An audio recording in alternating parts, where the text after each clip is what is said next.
I was pregnant with Thomas right when the planes flew into the World Trade Center, and I think everybody can remember that tragic day, like you remember exactly where you were. My husband was deployed with the Enterprise Battle Group, and we were told then that the Enterprise Battle Group was turning around. They were on their way home, but now they were turning around, and we didn't know when they were going to come home, and nobody was certain about anything. And I was about 6 months pregnant and went into labor. And I ended up in the hospital a couple days after the 11th, and the doctors were saying, well, you know, we have to stop the labor. They gave me some sort of medicine to kind of stop it, and they said you have to be on bed rest. Being on bed rest with a 1.5-year-old, and me, if anybody knows me, knows I don't sit still very well. But I was terrified. I didn't want to lose my Thomas. So I went and stayed in the bed, and my mother-in-law came and lived with me and helped me take care of Crispin and made sure that I relaxed. And we were able to get him to almost full term. He was still born 10 pounds. So if he had gone the extra 3 weeks to be full term, he would have been a moose. I don't know, but that's how he started. He was just the cutest thing. He looked like somebody cut my husband's head off and put it on a baby. He looked exactly like my husband. It's same smile, same mannerisms. And he had these eyelashes that just flipped up, and you can hear them when he would blink his eyes. It was almost like swish, swish. I can remember feeding him as a baby, holding him, and he would be in my arms, and I'm holding him, and he would just touch my face and stare at me, and it was like, you know, that stare from somebody that's ultimately in love with you. I've never had anyone stare at me like that. It was, I mean, he just had the biggest heart from the time that he was born. He was about 2, and he took my husband's computer apart. Yeah. And he had figured out how to get the screws out. And I can remember him coming downstairs and saying, you know, Dad, trying to point to Dad. And my husband goes upstairs and he hands him the screws, and he's like, in there, like, you know, the screws go in there. He just didn't have the dexterity to get them back in. I can remember when he was in the crib, and he didn't want to be in the crib, and he wanted to be downstairs. He was very stubborn, very smart. And he would like open up the door and stand at the top of the stairs. So we were afraid he was gonna fall down the stairs. So we put the little child-safe locks on the inside of the door so that he couldn't get out. And we hear, you put him to bed, and we hear him, you know, crying, and then we hear quiet. Okay. And then we hear thump. And we look through the baby monitor, and he's like on the floor playing with something. We're like, okay, you know, he's in his bedroom, it's pretty safe. A few minutes later, we hear down the stairs, and he hands us the child-proof lock in his hands, like, you know, here, Daddy, I took this puzzle apart for you. So yeah, that was our challenge with Thomas. He was an engineer, tinkering and brilliant from day one. He learned to eat with a fork and spoon before his older brother, who's 2 years older than him, so it's quite funny. He loved everybody. He had this bear that he would carry around, and he loved that thing to death. I still have it. He would carry it everywhere and have the biggest smile on his face. It was the only toy he wouldn't share. He would pretty much share anything else. He wouldn't share that one. Going up through school, we homeschooled, and he developed a kind of group friends, but he didn't really make really intense individual friendships. People were very drawn to my older son and my younger son. My middle son was kind of very intellectual, but also very loving and caring, and he was a little different in that way. He was very sensitive. I can remember that the boys were all playing at the park. We lived in Hawaii at the time, in Navy housing, and the kids are all playing at the park, and the boys are all playing this, Nerf gun thing where, they're running around, when they say, I didn't want to hurt him, I just wanted to kill him, with the guns and things. And one of the little girls didn't have a Nerf gun, so he went and sat with her because he didn't want her to be left out. That's the kind of child that he was. He was young then, 8 or 9. Yeah, very sensitive.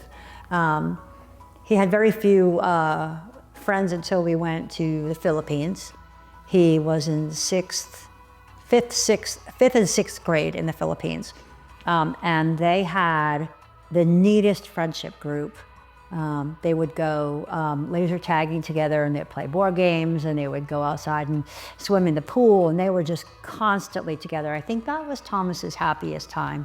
Everyone really got along really well, and they really focused on their education. It was a homeschool group, at their robotics club. I mean, they were really into supporting each other, and he was very supportive. If somebody was being hurt or bullied, he would be the one that was supporting them. It wasn't until we got back to Virginia. We had to come back to Virginia suddenly because my younger son he was having trouble with his platelets, and they didn't know what was wrong with him. So they didn't want us to be in a third world country with a kind of a uncertain blood supply. So they sent us home to Virginia and had him go to Portsmouth. And my husband, of course, had to stay in the Philippines for an extra year. And the boys was the first time I sent them to public school.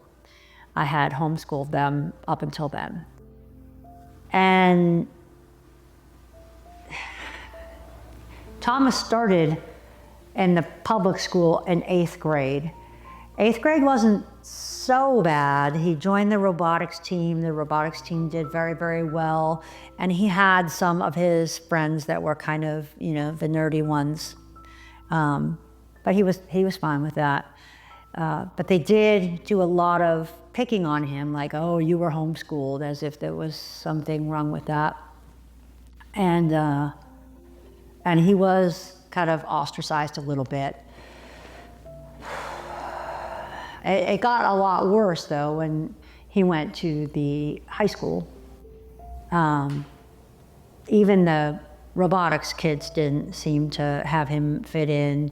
He was physically and verbally abused on multiple occasions. I saw it, and other adults saw and allowed it to continue.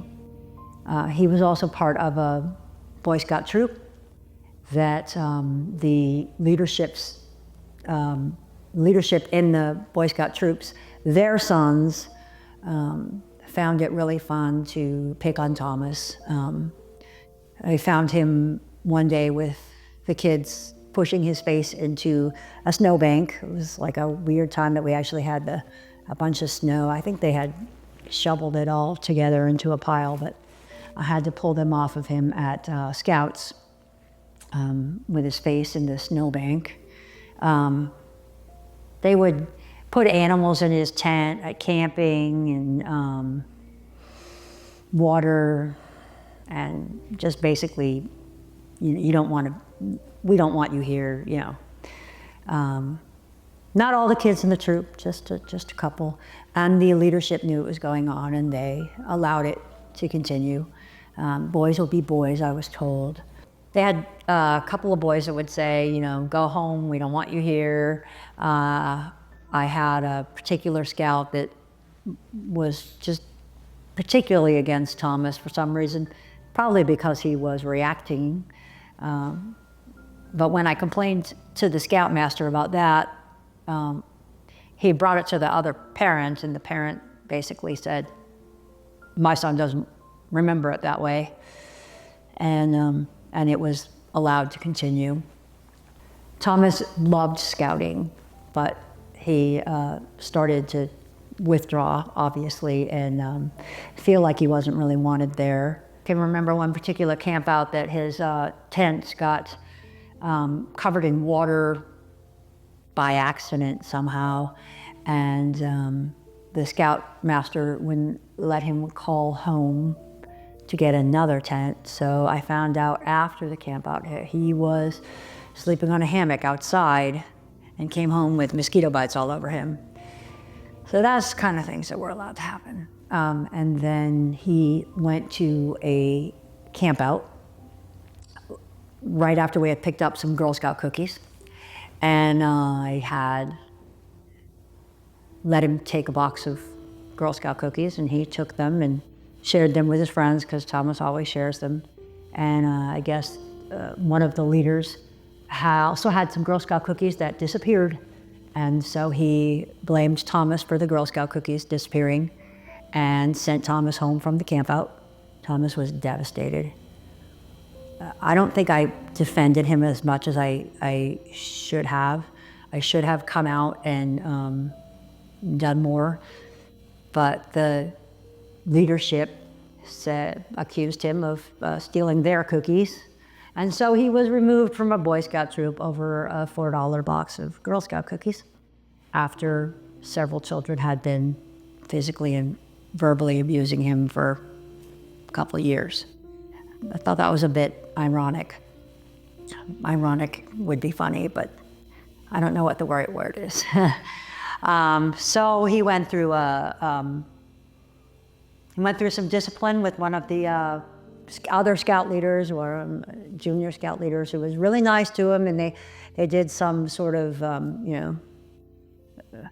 suspension from the troop, and correction, and he jumped through all the hoops that they told him that they had to jump through, and then the scoutmaster said, "I'll never allow you to make Eagle here," so he was basically forced out of the troop. Again, I should have done more, but I just went to another troop. I thought that was better than stirring up trouble.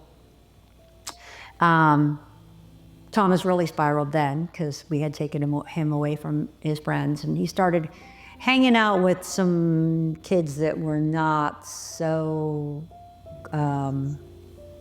accommodating. He seemed to really like them, but when he would go to their house and they would do things, but when he would invite them over to our house, they wouldn't come. Sometimes they would make plans and they just wouldn't show up. I mean, kids will be kids. I get that, but he was really deeply hurt. I caught him vaping, took some vaping stuff away from him. He was trying to reach out to things that were gonna, I don't know, make him feel better, fill a void. Tried to get him connected with our youth group at church, and he started picking up and being great, and went away to Boy Scout camp the summer of 2019. And he was the assistant aquatics director at the camp at Pipsico, and he was on cloud nine. My old Thomas had come back. He was so happy. He talked about all the fun boating activities. He didn't want to come home on the weekends. He was so excited. And when he did call home, or when he did come home, it was showing me a million pictures of the different boats and the different things that he did. It was so exciting. And I told him, I said, this is, the Thomas that we know and love. And we had some long talks about, why don't we just go back to homeschooling instead of sending you back? I don't want you to go down the spiral again. But he wanted to go back to public school and finish out his senior year. And we sent him back to public school. I wish I hadn't, but I did. And there was one occasion at the public school that I went to go pick up his brother, Daniel, for a doctor's appointment, and I happened to see Thomas walking through the hallway. He was walking through a hallway with a bunch of kids around him, walked past the security guard, walked past the office and the attendants, with the kids calling out his name, saying, "Thomas, you're a loser." I saw one of them reach out, try to trip him, kind of, ooh, when you smell, we don't want you around us. And my mama heart was breaking. And I just couldn't understand how the security guard and the teachers and the administrative staff that they were literally walking next to, they didn't even notice it. It wasn't that they didn't say anything. It was as if it was just a normal thing to have happened to a child. So I know if it's happened to my child, that has happened to other children. And that just breaks my heart. We wonder why our children are acting out. We wonder why there's an increase in suicide. We wonder why there's an increase in school shootings, yet we allow these kids to just be bullied, and adults are watching and standing by and don't do a single thing. What are these kids going to do? How do they get a reaction if adults are not going to stop this type of behavior? And he came home from school that day, and I said, Thomas, this is just ridiculous. I saw it, we have to report those kids. And of course he said, well, if we report them, it'll get worse. And I said, well, if I hear of this happening again, we're going to do something. And I called the school guidance counselor and told her what I had seen. I don't know if something happened, but 2 days later, Thomas comes home and he's got bruises on him. And I pulled him out of the public school right then and there. I know it was his senior year. He was really angry. But I put him into Tidewater Collegiate Academy. I mean, he was brilliant. He was in advanced classes. He had enough credits to graduate already. I just wanted him to be in a situation where he was not bullied, where he was treated fairly, and work on his character, getting my old Thomas back. And Tidewater Collegiate Academy was fantastic. I remember dragging him, almost kicking and screaming at 17 into the car, forcing him to go for the first day of school. He did not want to go, but he went in, and he came out like with this posse of kids around him. He's got this big smile on his face, and he gets into the car and he goes, Mom, they were nice to me. And I just think, from 8th grade to 12th grade, they weren't nice to him? I mean, that's a basic thing. I mean, it doesn't cost anything to be nice. Why can't we just, be nice? So he spends the next couple of months at this private school, and it was a small private school, inexpensive, but they were nice to him. And he starts doing these school projects, and he starts looking forward to going to school, and he's happy, and he starts talking about prom, and he starts talking about all the things. And then in January, we start hearing about, there's this weird virus in China, what's going on? But nobody paid attention. And then February, more people are getting sick, and it might affect us, and we still don't really do anything. And in the beginning of March, everyone panics, and the world shuts down on March 15th. And the kids were told it was for 2 weeks. They were allowed online school. That was sketchy because sometimes you could get internet, sometimes you couldn't. But he was a senior that year. And instead of 2 weeks, it ended the school year. And so he had no robotics competition. He had no ring dance, no prom, no graduation. And he was devastated. He was alone. He wasn't allowed to see his friends. The social media and video games, they do not take the place of being in person. They do not take the place of being with somebody else. I know we had never been in that kind of situation before. And I'm not trying to get political. I just know that the children suffered a lot because they weren't prepared, and they weren't mentally able to get through that. You know, we didn't have the focus on mental health that we could have, and they made the virus a situation that you know, was just very isolating. Suicide rates picked up dramatically in July of that year. And the media, of course, media didn't report that, but it was suicide rates in youth picked up dramatically in July, almost 73% in July, which is insane. It's just insane. PepsiCo was supposed to have him be their summer aquatics director, youth aquatics director. So he was so excited about the summer of 2020 after graduating from high school. He was going to have his first, you know, I don't know, big boy job. And of course, we all knew camps were gonna be shut down. But the government kept saying, oh, well, you know, we're gonna put this restriction, we're gonna try this, we're gonna try that. And so the youth and the adult staff for PepsiCo jumped through their little hoops and tried to make all of the arrangements to meet the criteria that was set out before them. And then the local government said, it doesn't matter, you're canceling camp. And my 17-year-old curled up into a ball and cried.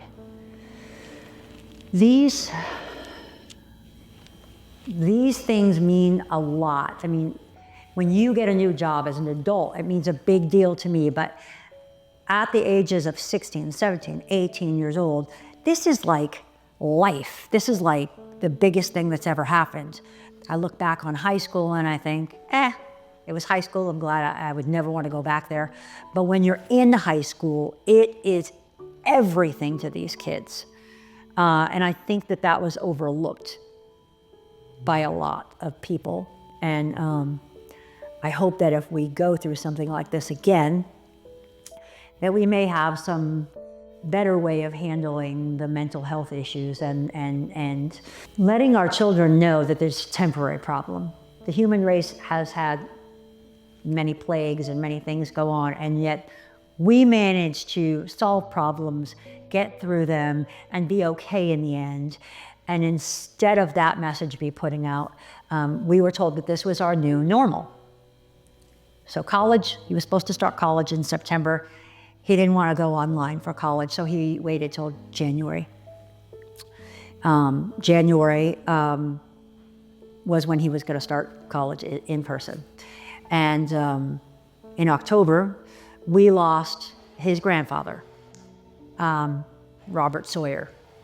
Great guy. And that was a really hard time in our family because Papa, we called him, was sick with spinal cancer for a whole year and was in the hospital alone with nobody allowed to visit him for the entire COVID pandemic. And he was their beloved Papa. They wanted to go and visit him and cheer him up. We would do these little video things, but it got to the point where Papa wasn't able to hold up he was so weak he couldn't hold up the iPad. And the nurses, they were too busy. I mean, they were, you know, too busy to sit and hold up an iPad so his grandchildren could say hello to him. When they finally put him into hospice care, they allowed my mother to go in with them. Even my mother was denied access earlier on. When they found out that he had probably days left, it ended up being hours, but they said days, they allowed only immediate family children to come. So I was allowed to go, my husband and my children were not allowed to go in and see him. By the time I got there, he had already passed. So I never got to say goodbye. And the worst about it was that he spent an entire year in the hospital suffering with nobody there to support him. My kids were really upset about that. It made them angry.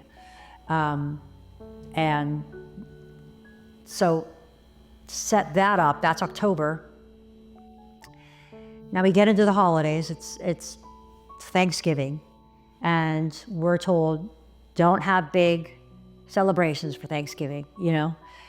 Don't visit your elderly parents or whatever because they might get sick, and try to limit who you spend time with. So we had my mom and my sister and one of my nephews coming to visit us for Thanksgiving. And it was small, but we were very excited because we hadn't seen family in like a year. So everyone was really excited. The week of Thanksgiving, we're getting ready, we're preparing everything, and they announced that they're not opening schools in January, that they were going to keep colleges closed. And the media, news media, I know they're just trying to boost ratings and get more people to watch, but they start talking about this is our new normal. We're not going back to the old normal, this is the new normal. And my children spent the entire week before Thanksgiving talking about how this new normal was not normal. And they, again, were angry about this. This really bothered them a lot. They were sort of isolating themselves even more, doing more video games, what I kind of thought teenage children do when they get upset. But, they got Thomas being particularly sensitive. He got angry. So he was playing video games, but he would, you'd hear him yelling a lot more than normal. Daniel got really quiet and yelled less than normal. And Crispin just tried to spend as much time with his girlfriend because that was the only person he was allowed to see. Thanksgiving Day, actually the day before Thanksgiving, Thomas asks me, can I go and play Dungeons and Dragons with my friends over the weekend? And I'm like, you know what? Go. None of them are sick. Go. So he's all excited. He's like, I'm gonna see my grandmother, I'm gonna see my cousin, and then I'm gonna go play Dungeons and Dragons with my friends over the weekend. Thanksgiving morning comes, my husband and I are cooking like crazy and cleaning like crazy, getting the turkey ready, getting the stuffing ready, and all the things that we do on Thanksgiving to have the big Thanksgiving meal. And Thomas borrows $20 and goes to the grocery store to buy the supplies so that he could eat with his friends at Dungeons and Dragons the next day. I guess he made a couple of phone calls and they were talking about when they were going to meet on Friday and what was going to go on. And we're cooking. My mother arrives, my sister arrives, my nephew arrives. We're all, playing. Thomas is going, hey, you want to play pool? It was like an exciting, normal Thanksgiving morning. As we're cooking, we're kind of distracted, and I go upstairs. I don't know what I was checking for. And Thomas comes out of the bathroom, and I had caught him with some vaping stuff. And I was like, Thomas, take this vaping stuff away. And I hugged him, and he's like, "Rrr." And I'm like, okay, whatever, talk to me whenever, but I'm taking the vaping stuff away. You're not allowed to vape in my house. And I go downstairs, and he just doesn't come down for a while. So I go up to check on him, and he's the guest still in his room, door shut. I ask my son to go up and check on him. He doesn't come down. And then my mother-in-law says, oh, don't worry about it. He's helping your mom and sister unpack their bags in the trailer. They were staying in a trailer next to our house because we didn't have room for them in the house. And I was like, okay. So I'm thinking he's good. I guess he never did come down and help them. I found out later, and when we did, we start looking for him. But he's still, the door's still shut. I'm thinking, okay, he's still mad at me. He'll come down in a minute, or he's playing video games. Because it just didn't seem like a big deal to me. And I'm sitting on the couch chatting with my mom and my sister, and we're laughing. And my husband comes into the room and he says, Kelly, I need to talk to you. It's bad. So we leave that room and go into another room where we're alone, and he says, Thomas shot himself. And I went, no. And I don't know what I was cooking, but I dropped it on the floor, and I ran up the stairs, and I ran past his bedroom, and I don't know what brought me up to the attic, but I ran up to the attic. And there was my baby lying there on the floor. I just saw him lying on the floor.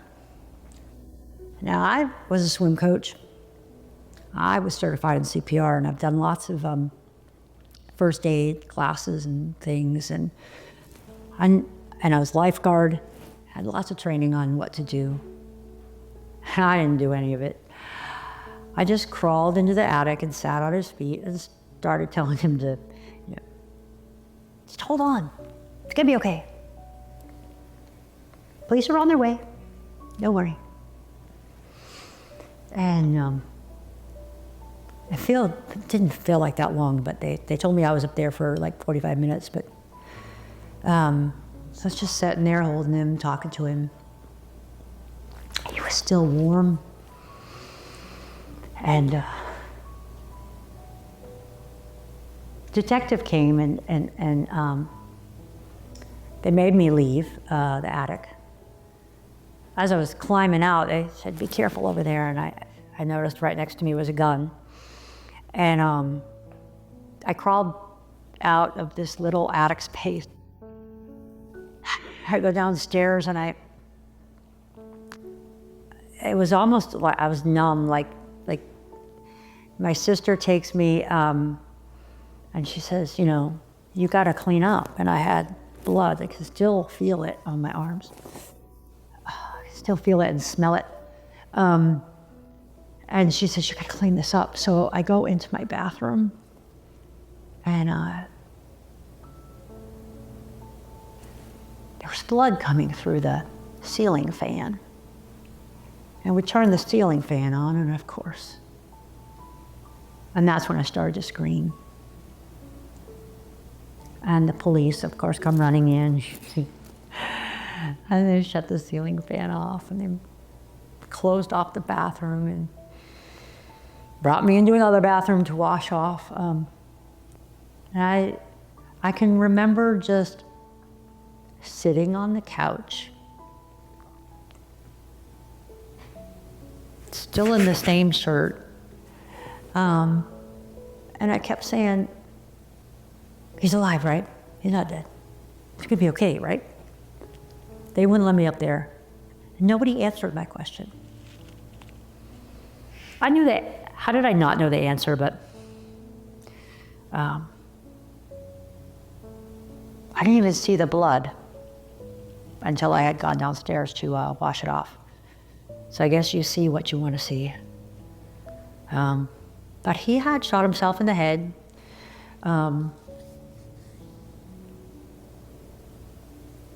And we never heard the shot.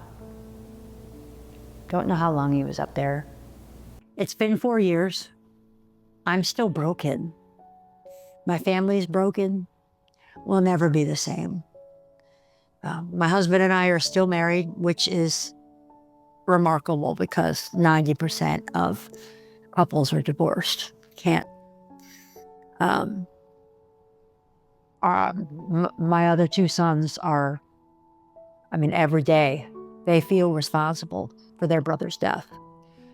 If I had said this, if I hadn't beat him in this game, if I had looked for him sooner, fill in the blank. Brothers are going to be brothers.